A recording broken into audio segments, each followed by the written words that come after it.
Page number అండి 179. Page number 179, 6వ వచనం నుంచి మనము ఈ లేఖనాలు కూడా ఆరాధన సహాయకరంగా చదువుకుందామండి. ఆయన ఇక్కడ మనం గమనించాం, హెబ్రీ పత్రికలో ఆయన ప్రతి మనుషుని కొరకు అన్న మాట చూసాం. మరణము అనుభవించినట్లు ఆయన ఎవరో ఇక్కడ వివరణ రాయబడింది, చక్కని వివరణ రాయబడింది. ఆయన హెబ్రీ పత్రికలో ఉన్న ఆయన ఈ ఫిలిప్పీయులకు రాసిన పత్రిక 2వ అధ్యాయం 6వ వచనంలో ఉన్న ఆయన ఒకడే మరెవరో కాదు. ఆయన ఏమై ఉన్నాడు ఇక్కడ రాయబడిన మాట, ఆయన మనం గమనిస్తున్నాం, దేవుని స్వరూపం కలిగిన వాడై. ఏ స్వరూపం అంటే యేసుక్రీస్తు ప్రభుది దేవుని స్వరూపము కలిగిన వాడై ఉండి దేవునితో సమానంగా ఉండుట విడిచిపెట్టకూడని భాగ్యమని ఆయన ఎంచుకోలేదు. చూడండి ప్రేమైన వాళ్ళరా, యేసుక్రీస్తు ప్రభువులో ఉన్న మరి దీనత్వము, ఆయన తగ్గింపు మనం గమనిస్తున్నాం.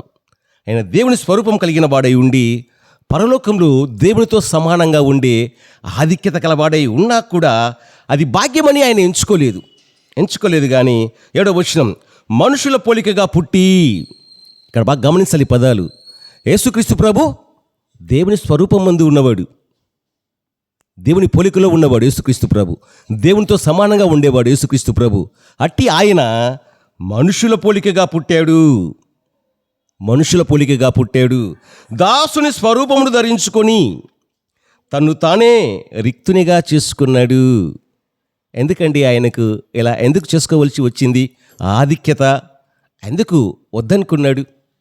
దేవునితో సమానంగా ఉండుట విడిచిపెట్టకూడని భాగ్యాన్ని ఎందుకు వదులుకున్నాడు? నీ కొరకు, నా కొరకు, మన కొరికేనండి ఆయన వదులుకున్నది. ఆ భాగ్యాన్ని వదులుకున్నాడు. మన పోలికలో పుట్టాడు, మనుషుల పోలికలో, మన పోలికలో పుట్టి దాసుని యొక్క స్వరూపాన్ని ధరించుకొని తను తానే రిక్తునిగా చేసుకున్నాడు. ఇంతకు యేసుక్రీస్తు ప్రభు శ్రీమంతుడు అని వ్రాయబడింది. శ్రీమంతుడు అంటే ఐశ్వర్యవంతుడు, ధనవంతుడు. మరొక పదం చౌకారు అన్న పదం నేటి దినాల్లో అది వాడబడతలేదు, కానీ ఒకనాడు పాత దినాల్లో వారు చౌకారులు అంటే ధనవంతులు, వారికి ఏ కొదవ లేదు అని పదం అన్నమాట. అట్టి ఆయన ఆ శ్రీమంతుడు, ఆ భాగ్యవంతుడు, ఆ ధనవంతుడు నిజంగా మనుషుల పోలికగా పుట్టి దాసుని స్వరూపం ధరించుకొని తను తానే రిక్తునిగా చేసుకునే దాంతో ఉద్దేశం ఏం లేదు. నిన్ను నన్ను ధనవంతులు చేయాలని, నిన్ను నన్ను బలహీనులమైన మనల్ని బలవంతులుగా చేయాలని, మరి పాపులమైన మనల్ని పరిశుద్ధులుగా చేయాలని, అనీతివంతులమైన మనల్ని నీతివంతులుగా చేయాలని, జీవం కోల్పోయిన నీకు నాకు నిత్యజీవం ఇవ్వాలని ఆయన ఈ లోకంలో రావడంలో ఉన్న ఉద్దేశము, అలా రిక్తునిగా చేసుకోవడంలో ఉన్న అసలు సిసలైన ఉద్దేశం అదే. 8వ వచనంలో మనం గమనిస్తున్నాం, మరియు యేసుక్రీస్తు ప్రభు ఆకారమందు, పదే పదం గమనిస్తున్నామండి. చూశాం, ఆయన దేవుని స్వరూపం కలిగిన వాడైతే 7వ వచనంలో మనుషుల పోలికగా పుట్టి, 8వ వచనంలో కూడా యేసుక్రీస్తు ప్రభు ఆకారమందు మనుషుడుగా కనబడి మరణము పొందినంతగా, అనగా శిలువ మరణము పొందినంతగా విధేయత చూపిన వాడై తన్ను తాను తగ్గించుకొనెను. యేసుక్రీస్తు ప్రభు దేవుడండి, మానవ రూపంలో, మనిషి పోలికలో, మనిషి స్వరూపమందు లోకంలో జన్మించాడు. రిక్తునిగా లోకంలో జన్మించాడు, ఏమీ లేనివాడుగా జన్మించాడండి. ఆగర్భ శ్రీమంతుడు. అట్టి ఆయన నీ కొరకు, నా కొరకు ఆకారమందు మనుషులుగా కనబడి, అనగా శిలువ మరణం పొందినంతగా తన్ను తాను తగ్గించుకున్నాడు. తన్ను తాను తగ్గించుకున్నవాడు ఏమవుతాడండి? హెచ్చింపబడతాడండి. యేసు ప్రభు లోకంలో ఉన్నప్పుడు కూడా ఎక్కడ ఆయన అతిశయించినట్లు, తన్ను తాను హెచ్చించుకున్నట్లు ఎక్కడ కనబడదు. మన 4 సువార్తల్లో ఆయన చరిత్ర చూస్తే, మరి మత్తయి కావచ్చు, మార్కు కావచ్చు, లూకా కావచ్చు, యోహాను కావచ్చు, ఎక్కడ యేసుక్రీస్తు ప్రభు ఇలా తన్ను తాను హెచ్చించుకున్నాడు అన్న ఎక్కడ లేదండి. ధీరత్వం గలవాడు, దయగల మాటలు మాట్లాడేవాడు, దయామయుడు, ఆయన కరుణామయుడు, కృప చూపడంలో ఆయన శ్రీమంతుడు. మనం గమనిస్తున్నామండి ఇక్కడ ఈ మాటలు కూడా, ఇక్కడ హెబ్రీ పత్రికలోని మాటలు కూడా దేవుని కృప వలనే యేసుక్రీస్తు ప్రభు ప్రతి మనుషుని కొరకు మరణాన్ని రుచి చూచాడు. మరణం అంటే ఎలా ఉంటుందో రుచి చూచాడు. నిజంగానే మనం మరణాన్ని రుచి చూసి తెలుసుకోగలమా ఇలా ఉంటుంది మరణమని? మన జననం మనకు జ్ఞాపకం ఉండదు, మన మరణం కూడా మనకు జ్ఞాపకం ఉండదు. అమ్మ గర్భం నుంచి ఎలా బయటికి వచ్చామో, ఆ జన్మించిన దినం, ఆ సమయం, ఆ గడియ, ఆ క్షణం మనకు గుర్తు ఉండదండి. మరణించిన తర్వాత కూడా మనకు జ్ఞాపకం ఉండదు. ఎలా మరణిస్తామో ఎలా మరణిస్తామో నీకు నాకు మనకు తెలియదండి. ఆ రెండు జ్ఞాపకం ఉండవు. ఇక్కడ మనం గమనిస్తున్నాం, యేసుక్రీస్తు ప్రభు మరణాన్ని రుచి చూచాడు. ఇక్కడ మనం అనుభవించినట్ల మాటలో 5 రాయబడింది. మూల భాషలో రాయబడ్డ మాట రుచి చూడడము. ఆహారాన్ని రుచి చూస్తాం, ఆహారాన్ని రుచి చూస్తాం, పానీయాలను రుచి చూస్తాం, కానీ మరణాన్ని రుచి చూచిన మన ప్రభు అయిన యేసుక్రీస్తు దాన్ని రుచి చూచాడు. ఎలా ఉంటుంది మరణము అన్నది, ఆ మరణం యొక్క వేదన, ఆవేదన, బాధ వర్ణాతీతమండి. యేసుక్రీస్తు ప్రభు ఇంకా సజీవుడై ఉండగానే ఆయన హింసించి ఆయన మరణించేదాకా హింసించినట్లు కూడా లేఖనాల్లో మనం 4 సువార్తల్లో గమనించగలమండి.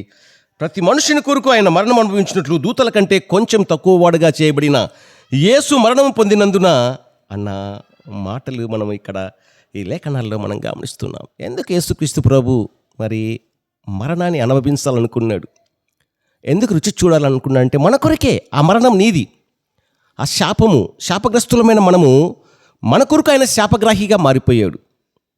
ఆ శిక్ష నీది, నాది, మనదండి. శిలువ మరణము నువ్వు నేను భరించాలి. మరి యేసుక్రీస్తు ప్రభు దయామయుడండి. ఒక మాట హెబ్రీ గ్రంథకర్త 12వ అధ్యాయంలో రాస్తాడు. ఆ మాటలు 12వ అధ్యాయం గమనిద్దాం.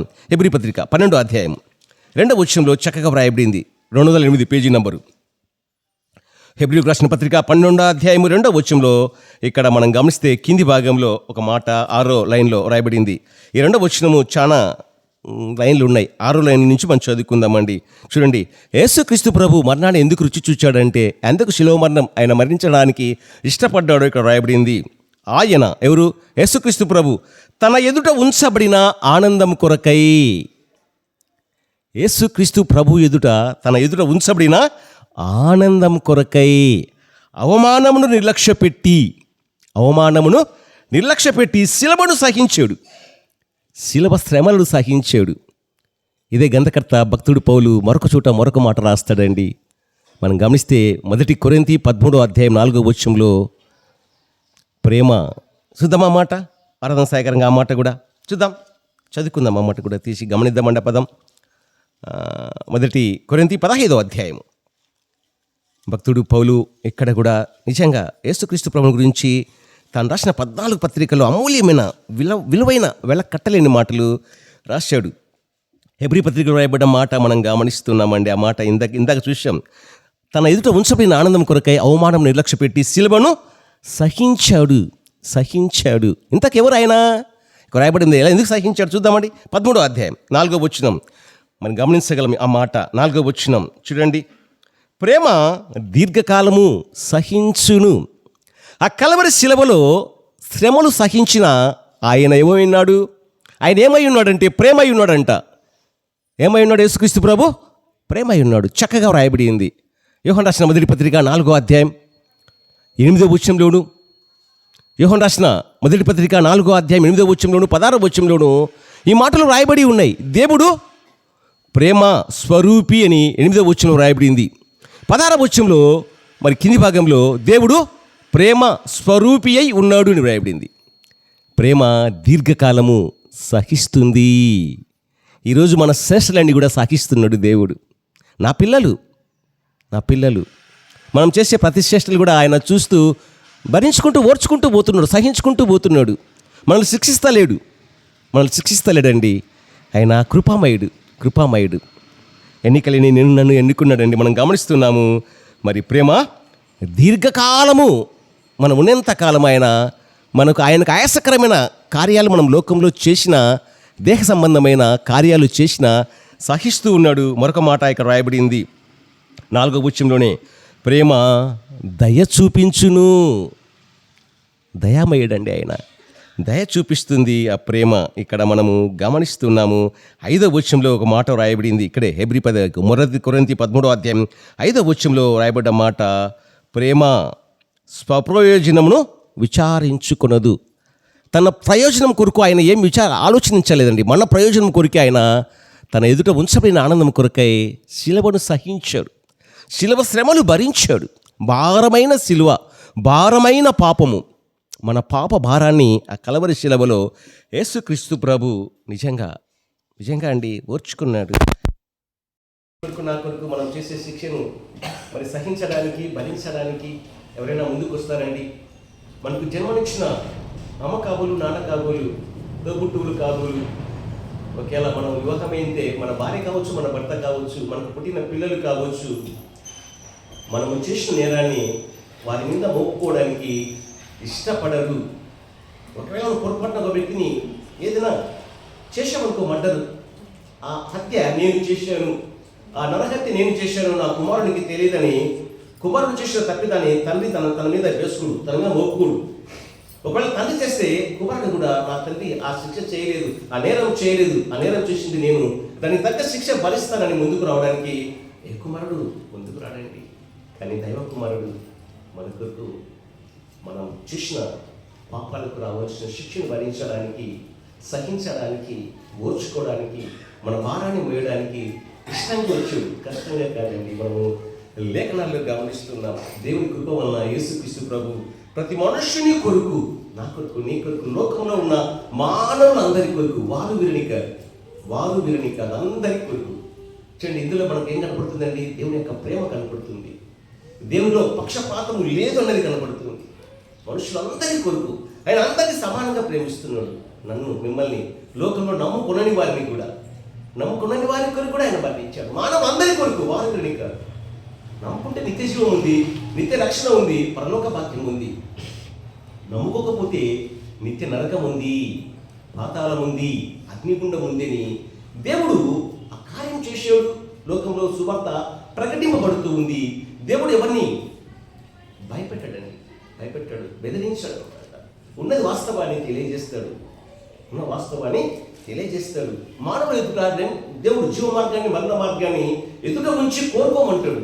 నిర్ణయం నీదే, నా పిల్లలారా, నిర్ణయం నీదే, ఎక్కడికి వెళ్తారో మీ ఇష్టం అంటూ ఆయన తెలియజేస్తాడు. కానీ ఎవరిని బలవంత పెట్టేవాడుదే కాదు, భయపెట్టేవాడు కాదు. మన దేవుడు బలవంత పెట్టడు, భయపెట్టాడు ఆయన.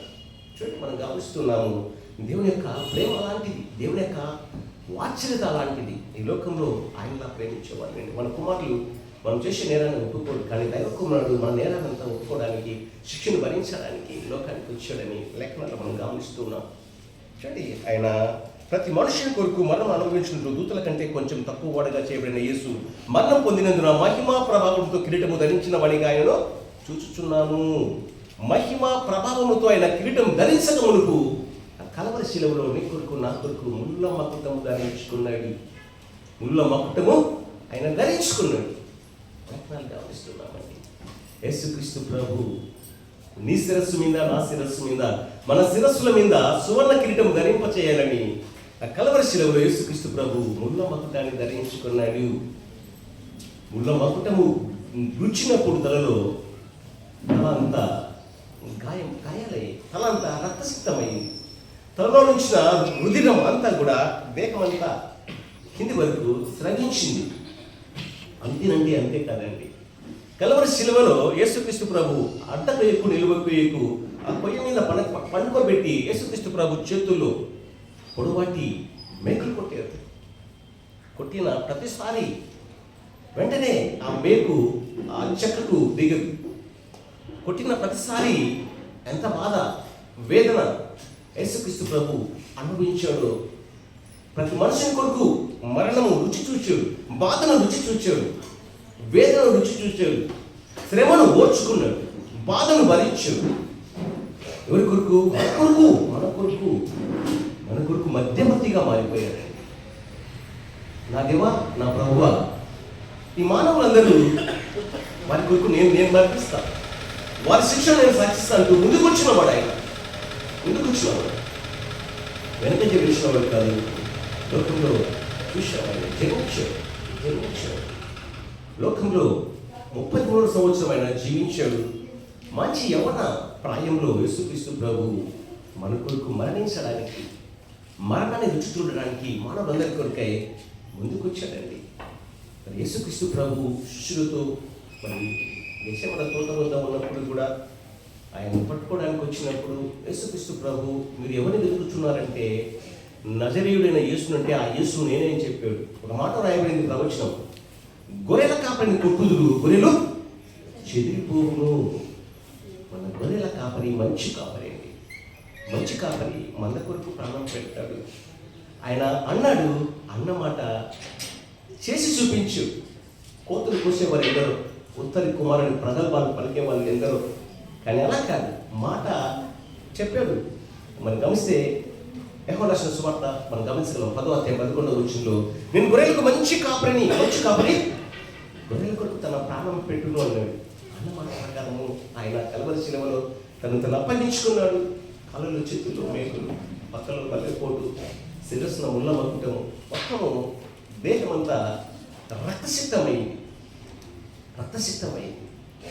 రక్తం పోయి నీరసించిపోయాడు.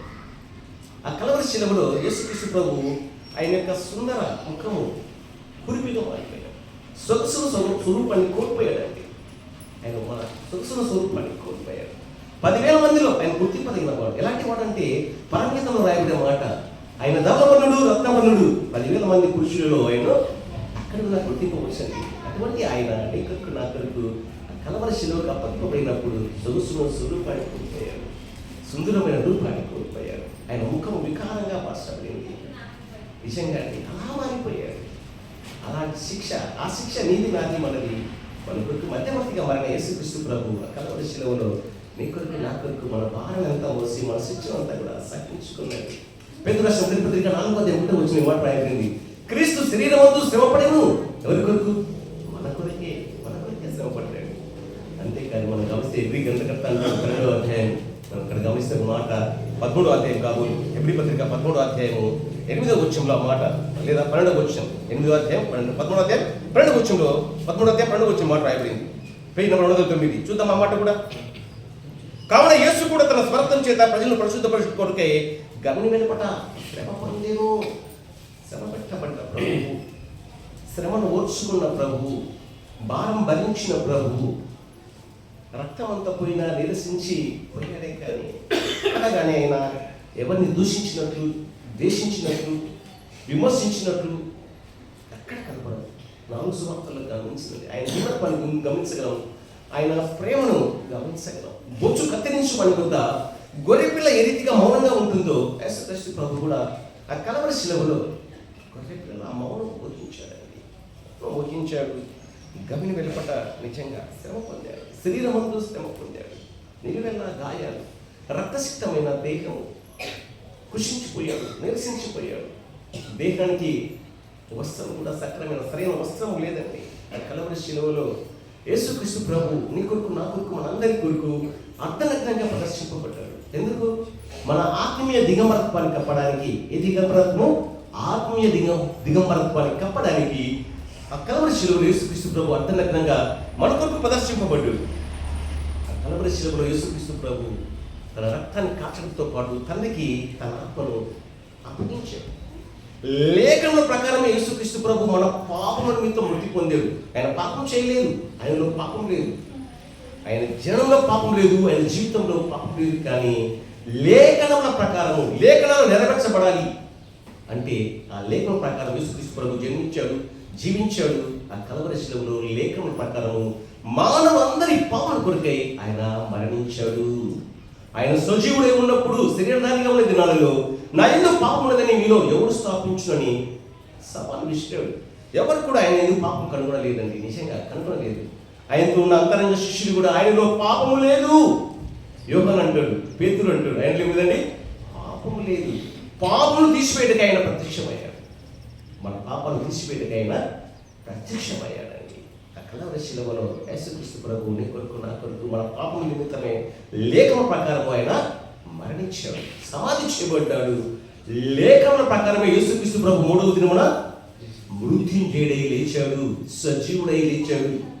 మనం ఆరాధించడానికి వచ్చిన మన దేవుడు సజీవుడు, ఆయన మృతుడు కాడు, సమాధిలో లేడండి. ఆయన సమాధిలో లేడు. ప్రపంచ చరిత్ర పుటాలలో అనేక మంది గొప్పవారు, రాజులు, సామంతులు, చక్రవర్తులు, వీరులు, సూర్యులు, ధనవంతులు, భాగ్యవంతులు కోపట్లుగా లోకంలో జన్మించారు, జీవించారు, మరణించారు, మట్టికి మట్టి అయిపోయారు అంతే. కానీ మన దేవుడు సజీవుడైన దేవుడు, మరణం నుంచి మరణాన్ని జయించి, అపవాదిని ఓడించి, సమాధిని ఓడించి తిరిగి లేచిన విజయశాలి, జయశాలి మన ప్రభు. ఆయన అమరుడు, ఆయన మృత్యుంజయుడు, ఆయన అమర దీపము. అమర దీపము. అమరం అంటే చావు లేని దానినే అమరము అంటారు. అమర దీపము అనమాట. అమర దీపం ఆయన దీపమై ఉన్నాడు, వెలుగై ఉన్నాడు. యేసుక్రీస్తు ప్రభు నిన్ను నన్ను మనల్ని వెలిగించడానికి, లోకంలో ఉన్న వాటిని వెలిగించడానికి నిజమైన వెలుగుగా వచ్చిన యేసుక్రీస్తు ప్రభు ఆ కల్వరి శిలువలో మరణించి తిరిగి లేచాడు. తన ప్రాణం పెట్టేందుకు తనకు అధికారం ఉంది, తన ప్రాణం తిరిగి తీసుకునేందుకు తనకు అధికారం ఉంది. యేసుక్రీస్తు ప్రభు స్వయాన తానే యోహాను రాసిన సువార్త 10వ అధ్యాయం మనం గమనించుకుంటూ పోతే ఆ మాటలన్నీ కూడా కింది వచ్చినాల్లో మాటలు రాయబడి ఉన్నాయి. తండ్రి వలన ఈ అధికారాన్ని పొందాను ఉంటాడు. తండ్రి తన తనయునికి అట్టి అధికారాన్ని ఇచ్చాడు. ఆ అధికారం ఒకటే కాదు, భూమి మీద మానవులందరి యొక్క పాపాలు క్షమించే అధికారము ఆయనకు తప్ప ఎవరికి లేదు. ఆయన నామంలోనే మనకు రక్షణ, ఆయన నామంలోనే మనకు స్వస్థత. యేసుక్రీస్తు ప్రభు సమాధి చేయబడుతున్న 3 దినాలు తిరిగి లేచిన తర్వాత 40 దినాలు భూలోకంలో ఉన్నాడు. అనేకులు చూశారు ఆయన. మరి 40 దినాలు ఉన్న తర్వాత అనేక మంది చూస్తూ ఉంటుండగా యేసుక్రీస్తు ప్రభు పరమునకు వెళ్ళిపోయాడు. ఆనుపురమై వెళ్ళిపోయాడు. అని గమనిస్తే ఒక మాట ఇక్కడ గమనించగలం. ఒక మాట ఇక్కడనే గమనిద్దామండి. హెబ్రీ పత్రికలోనే 4వ అధ్యాయము 14వ వచనం. 4వ అధ్యాయము హెబ్రీ పత్రిక పేజీ నెంబర్ 202 14వ వచనం. ఆకాశ మండలం గుండా వెళ్ళిన దేవుని కుమారుడైన యేసు అని గొప్ప ప్రధాన యాజకుడు మనకున్నాడు. భూమండలం నుండి ఆకాశ మండలం గుండా, ఇది భూమండలం, ఆకాశ మండలం, నక్షత్ర మండలం, దాన్ని పాలపుంత అంటారు. దాని మరొక పేరు ఆకాశ నక్షత్ర మండలం, ఆకాశ మండలం గుండా వెళ్ళిన దేవుని కుమారుడైన యేసు అని గొప్ప ప్రధాన యాజకుడు మనకున్నాడు. ప్రధాన యాజకుడే కాదు, ప్రధాన కాపరి, గొప్ప కాపరి, మంచి కాపరి, ఆత్మల కాపరి మనకున్నాడు. కనుక ఒకప్పుడు నేను గొర్రెల వల్ల చీరిన నిన్ను నన్ను మనల్ని మందగా కూర్చడానికి మంద కాపరిగా ఈ లోకానికి వచ్చి మంద కొరకు ప్రాణం పెట్టిన దేవుడు, ప్రాణం పెట్టి తిరిగి లేచిన దేవుడు. సువార్త నేను ఆ నోట ఈ నోట సువార్త ప్రకటించగా మనం విని యేసుక్రీస్తు ప్రభు దేవుడు అని హృదయంలో విశ్వసించి మన పాపాలు ఒప్పుకున్నప్పుడు మనకు కలిగిన మేలు ఏదంటే మన పాపాలకు క్షమాపణ కలిగింది. ఆయన విధిల దారాల చేత నిన్ను నన్ను మనల్ని కడిగాడు. అందుకే భక్తుడు పేతురు చూడి మాట రాస్తారండి. పేతురు రాష్ట్రం 1వ అధ్యాయము మరి 18 వచనాల్లో పితృపార్యపై మన రక్త ప్రవర్తన మీరు విడిచిపెట్టినట్లుగా వెండి బంగారం బట్టి క్షయ వస్తువుల చేత మీరు విమోచింపబడలేదు, కానీ అమూల్య రక్తం చేత అనగా నిర్దోషమును నిష్కలంకమును గొర్రెపిల్ల వంటి క్రీస్తు రక్తం చేత మీరు విమోచింపబడితే మీరు ఎరగరా తెలుసుకోవాలి. ఆయన కృపని ఎరగాలి. మనం ఏ రీతిగా విమోచింపబడ్డామో ఎరగాలి. మరి యేసుక్రీస్తు ప్రభు అలా ఒప్పుకోదా క్షమాపణ కలిగింది. జీవగ్రంథంలో నీ పేరు నా పేరు లిఖించాడు, ఆత్మచేత ముద్రించాడు, ఆత్మను సంచకరుడుగా ఇచ్చాడు. యేసుక్రీస్తు ప్రభును నమ్ముకున్న నాటి నుంచి, ఆయన రక్షకుడిగా స్వీకరించిన నాటి నుండి నేటి వరకు మన జీవితాల్లో పెనుమార్పులు. మన గతాన్ని ప్రస్తుతాన్ని పక్క పెట్టుకుని వేజులు వేసుకుంటే ఎన్నో మేళ్ళు ఆయన ద్వారా పొందుకున్నాం, ఎంతో లబ్ధి పొందుకున్నాం. మరి దావీదన్నట్లు నేను ఈ ఉదయకాల సమయమున ప్రభువును ఆరాధించడానికి వచ్చిన నేను మన ప్రాణంతో మనం చెప్పుకొని ప్రభువును ఆరాధించాలి. ఏమన్నాడు దావీదు? 103వ కీర్తనలో ఈ మాట అన్నాడు, నా ప్రాణమా యెహోవాను స్తుతించుము, నా అంతరంగమున ఉన్న సమస్తమా ఆయన పరిశుద్ధ నామమును స్తుతించుము. నా ప్రాణమా యెహోవాను స్తుతించుము, ఆయన చేసిన ఉపకారములు దీనిని మరొకమని దావీదు వలె నేను మన ప్రాణంతో మనమే చెప్పుకొని ఆయన మనసా భాష కర్మ ప్రభువును ఆరాధించవలసిన వరంగా ఉన్నాం. ప్రభు ఏమైనాడు? ఆత్మ అయినాడు. యోహాను సువార్త 4:24 వచనంలో దేవుడు ఆత్మ కనుక ఆయన ఆరాధించడానికి వచ్చిన ఆరాధకులమైన మనము ఆత్మతోనూ సత్యంతోనూ ఏక మనసుతోనూ ఏకభావంతోనూ ఏక తాత్పర్యంతోనూ మనందరం కలిసి దేవుని ఆరాధిద్దాం, స్తుతిద్దాం, ఆ దేవుని మహిమపడుద్దామండి. ఆ రీతిగా దేవుని స్తుతించడానికి, మహిమపరచడానికి, ఘనపరచడానికి ప్రభు మనకు సహాయం చేయను గాక. స్తుతులు చెల్లించుకుందామండి.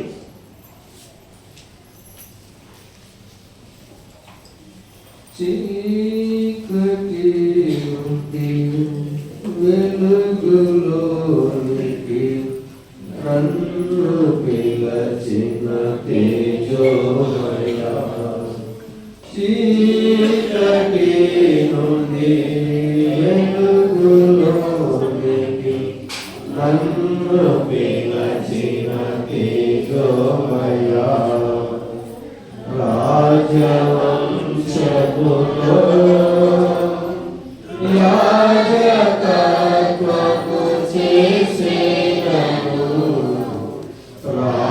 రాజవంశములో రాజకత్వము చేసేదను కృపామయుడా నీలోన కృపామయుడా నీలోన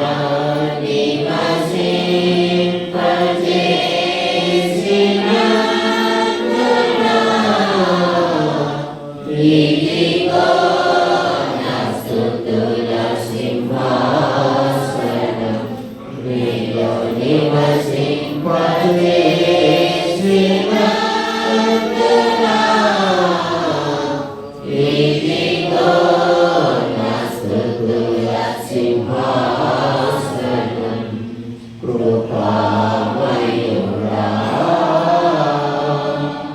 కృపా కనికరముల గొప్ప దేవ, క్రీస్తు యేసు ప్రభువా, జీవమున్న రక్షకుడా, పరిశుద్ధుల దేవ, ఈ ఉదయకాల సమయంలో మీ బంగారు పాదాలకు వెళ్ళిన స్తుతులు స్తోత్రం తెలుస్తున్నాను తండ్రి.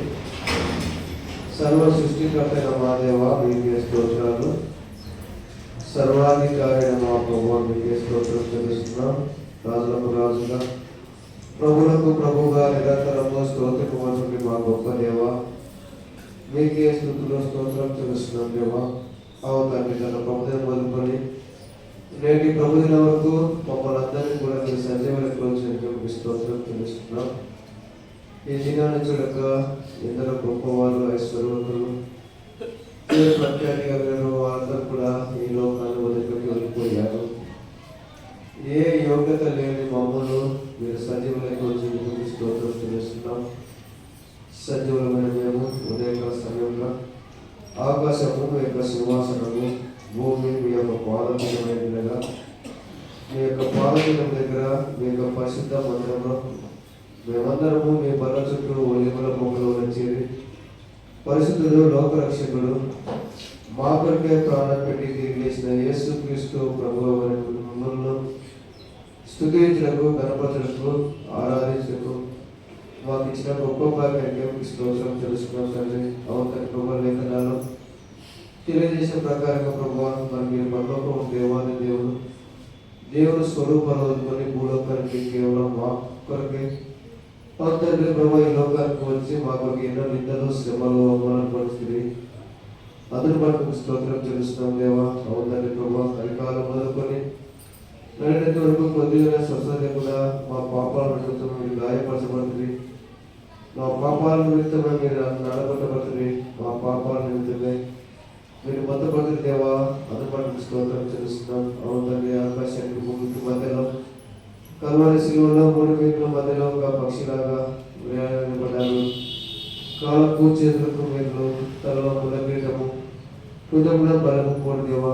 అవుతండి అగ్ని స్థితిలో ఉండి కూడా తండ్రి వీళ్ళు ఏం చేస్తున్నారు వీళ్ళెదుగులని మా యొక్క పక్షంలో తండ్రికి క్షమాపణ విధానం స్తోత్రం చెల్లిస్తున్నాం. మీరైతే ఆ కలవరి శిలువలో మృతి పొంది బాధపెట్టబడి మూడవ దినమున మృత్యు దగ్గర లేచి పరలోకానికి రావడమే తండ్రికి కృపార్చన కూర్చొని నేటి వరకు కూడా మాకు విజ్ఞాపన చేసిన మా గొప్ప తండ్రి మీకే స్తుతులు స్తోత్రం తెలుస్తున్నాం దేవా. ఇంటి మీద మా పట్ల చేసిన మహాప్రభువుకు ఏం చేసిన రుణస్తున్నమే కనుక విరిగిన ఉదయంతో ఈ స్తుతి ఆరాధన క్రీస్తు యేసు నామములో సమర్పిస్తున్నాం తండ్రి. ఆమేన్.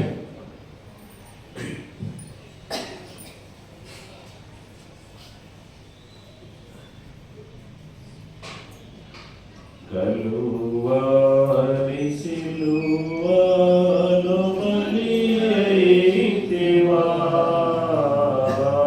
కరుణించి నన్ను రక్షించితివా, నన్ను రక్షించితివా. నా చేతులు చేసిన పాపముకై నీ చేతులలో శిలువ నాటిదిగా. నా చేతులు చేసిన పాపముకై నీ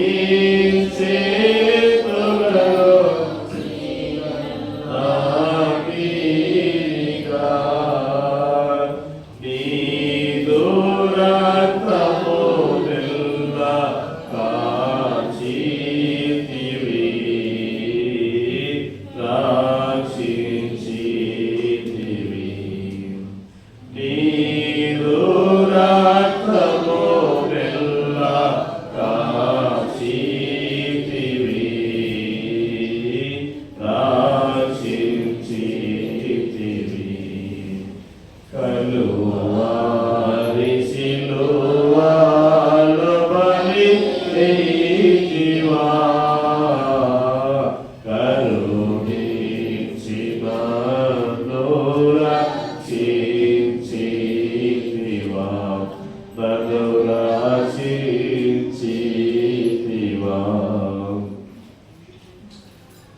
ప్రేమ కలిగిన మా ప్రియ పడుతుంది. అద్భుతకరణము, ఆశ్చర్యకరణము, ఆలోచనకర్తవు, దేవుడు సమాధానం